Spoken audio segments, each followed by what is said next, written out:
tema de la película que se está presentando el día de hoy, que inicia su presentación el día de hoy, que es El Corazón del Lobo. Don Francisco, ¿cómo está? Un abrazo desde Tacna, su tierra. Gracias por acompañarnos, muy atentos a la película que presentan el día de hoy. Hace un momento cuando conversaba, intentamos iniciar el primer contacto con usted, ya le di una introducción a nuestros oyentes un poco acerca de la película, pero me gustaría si usted nos puede hacer una introducción a lo que vamos a encontrar en las salas de cine ahora, que tiene que ver con una película que está relacionado a una parte, creo yo, importante de lo que es estas acciones que llevó adelante Sendero Luminoso, el terrorismo en nuestro país. Muy buenos días, bienvenido a Tacna y Moquegua. Muchísimas gracias, Fernando. Sí, hoy se estrena precisamente la película. Mira, originalmente la película se iba a estrenar El Corazón del Lobo dentro de 2 semanas en Tacna, y yo pensaba viajar, encontrarme con la gente allá, dialogar como hacía antiguamente, que se estrenaban las películas en Tacna con mi presencia, pero la distribuidora decidió pues adelantar al estreno y ha hecho un estreno nacional. Hoy día se estrena en varias provincias aparte de Lima, y ha incluido a Tacna, y entonces eso me ha dejado un poquito fuera de carrera. Pero a ver, te cuento un poco, le cuento a la gente de Tacna de qué va la película. Esta es una historia real, basada en hechos reales, la historia de un niño de una comunidad amazónica, ayánica para ser más exacto, que es secuestrado cuando tiene 10 años, 9, 10 años, por Sendero Luminoso, como fue el caso de muchísimos niños de la zona selvática que fueron secuestrados e incorporados y adoctrinados por Sendero Luminoso. Entonces la película cuenta la historia real de un niño que se llama Aquiles, y que va a pasar 10 años de su vida hasta que cumple los 20 años dentro de un grupo de senderistas. Y es interesante, a mí me pareció muy interesante, porque creo que no conocemos mucho de cómo funcionaba internamente Sendero, cómo eran las relaciones entre ellos, cómo habían grupos de poder incluso dentro de ellos mismos, etcétera. Y la película cuenta un poco eso, ¿no? Como es una historia basada en hechos reales, la historia de este niño, me pareció bien interesante porque no se presta ningún tipo de manipulación, sino que son cosas que han ocurrido y que la película simplemente recrea. Yo creo que es importante en el sentido de que toca un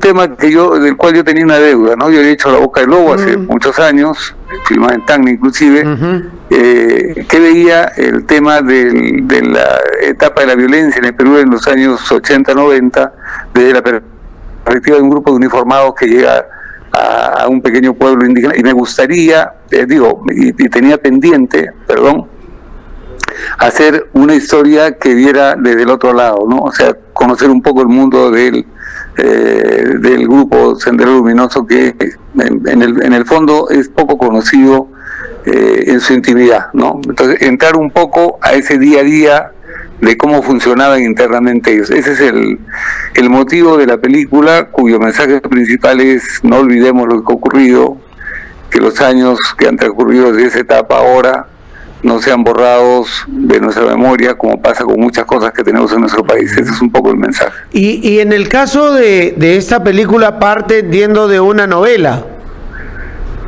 Sí, es la novela, es la novela El Miedo del Lobo, que está escrita por Carlos Enrique Freire, que es la persona que rescató a este niño cuando finalmente, pasó a la etapa. Hay un momento en la lucha contrasubversiva que sale a la ley de arrepentimiento. Entonces hay muchos, que creo que fue la etapa más inteligente en la lucha contrasubversiva, que cuando se aplicó el tema de inteligencia, ¿no? Entonces empezaron a generarse, a partir de la ley de arrepentimiento, una serie de personas que salían de Sendero apoyándose en esta ley, escapaban, fugaban, y a partir de ahí es que termina finalmente cayendo a él y desarmándose todo el grupo, ¿no? Él, lo que hace el escritor es recupera la historia de este niño, que después es adolescente en la película, porque va pasando 10 años, y escribe lo que le ha contado el muchacho. Luego hemos comprobado una serie de cosas, hemos hecho un trabajo de investigación que ha durado varios meses, aparte, de lo que está en el libro. Hemos conversado inclusive con algunos líderes senderistas arrepentidos que ya se han integrado a la sociedad. Entonces hemos captado muchas historias, muchos momentos para tratar de que el cuadro que se revela en la película sea auténtico y sea revelador de cosas que muchas veces no conocíamos. ¿Y cómo cree que hoy sea tomada la película por el debate nacional? En mi época, yo paso los 50, fue una película, La Boca del Lobo, la que nos impactó fuertemente en el tema del conocimiento de lo que sucedía en nuestro país. Usted lo ha dicho, desde el enfoque de un grupo de militares en una zona de emergencia, y esa película nos ha marcado a todos los de mi generación. Si hoy se pregunta en el país cuáles son las 5 mejores películas que tiene realizadas el Perú, una de ellas fijo es La Boca del Lobo, pero hoy, ¿cuántos años después ponemos en debate nuevamente el tema? Y que cada vez que se toca un tema que tiene que ver con esta situación de una guerra interna que hemos tenido, de un conflicto armado que se ha dado, empiezan sectores más radicales a señalar, a acusar, en vez de ir al tema de lo que usted quizás quiso cuando me mencionó al principio, venir a Tacna a conversar de la película, a que el debate sea público pero con nivel. Pero generalmente hoy, lamentablemente, se producen este tipo de situaciones de sectores más radicalizados. ¿Cómo cree que va a reaccionar la ciudadanía a la película? Mira, lo más interesante, creo yo, es verdad lo que dices respecto a que el país está muy polarizado y que hay un ambiente muy reduccionista de un lado y de otro, especialmente de la gente de derecha, ¿no? Pero bueno, esta película creo que cumpliría su función generando simplemente memoria, o sea, recordar un poco las cosas que han pasado.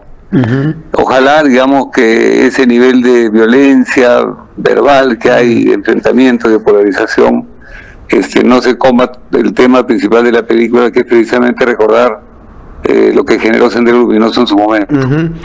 Sí, usted me dice en un momento, no olvidemos, ¿no? Y esa palabra, yo le he tomado nota acá, me parece que es muy, muy importante, porque es lo que los peruanos debemos hacer.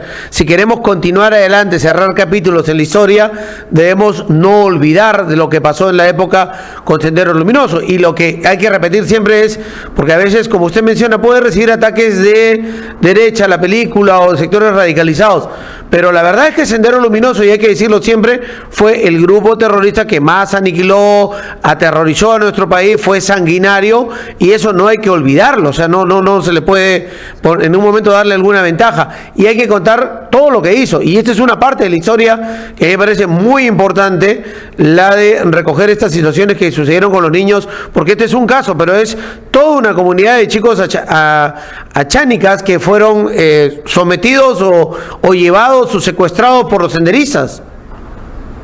Así es, sí, la película que retrata es un poco la historia de este niño que, acosado por el miedo y la posibilidad de supervivencia, intenta adaptarse al grupo, forma parte de, se convierte en guía, pero nunca deja de tener el sueño de fugar, de escaparse y de encontrarse con su padre. Tiene una relación muy cercana con su padre, y el día en que llega Sendero y secuestra al grupo, a la comunidad chánica, el padre no está en el pueblo, ha ido a Satipo, una ciudad cercana, para hacer compras, y entonces él pierde a su padre y nunca deja de pensar en él y de volverlo a encontrar. Entonces la película, digamos, pese a que está basada en hechos reales, se ha construido como una historia que pretende, digamos, entretener, que pretende emocionar, conmover al espectador, como cualquier película de ficción, ¿no? Está construida para eso, porque mi intención con esa película en particular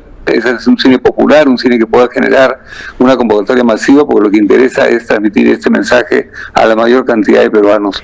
Yo hace unos años leí, y ese fue uno de los impulsos más importantes, leí que en Trujillo se había encontrado una especie de escuela de adoctrinamiento para jóvenes, y estaba dirigida por un ex senderista. Entonces eso te hace ver cómo, a partir de una cierta romantización de lo que pudiera ser la idea de una revolución que haga justicia, puede desgraciadamente volver a meternos en lo que fue la situación previa a la aparición de Centro Luminoso. Claro, Esa es la importancia, ¿no? Tener conciencia de que esto puede volver a repetirse, porque en el Perú tenemos la costumbre de repetir continuamente los errores.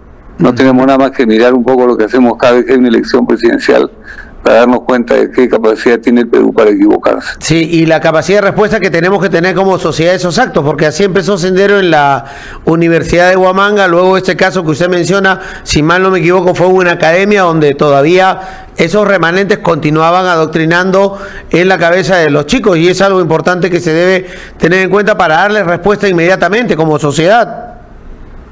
Así es. A mí me gustaría que veas la película y que hoy mismo voy a verla. Otra vez un diálogo. Hoy la voy a ver, hoy la voy a ir a ver, hoy mismo la voy a ver. La volvemos a conversar. Solamente una final, ¿dónde se filmó? Se filmó en una zona muy similar al BRAE, ya. O sea, en la zona de Guayaga, por Tarapoto.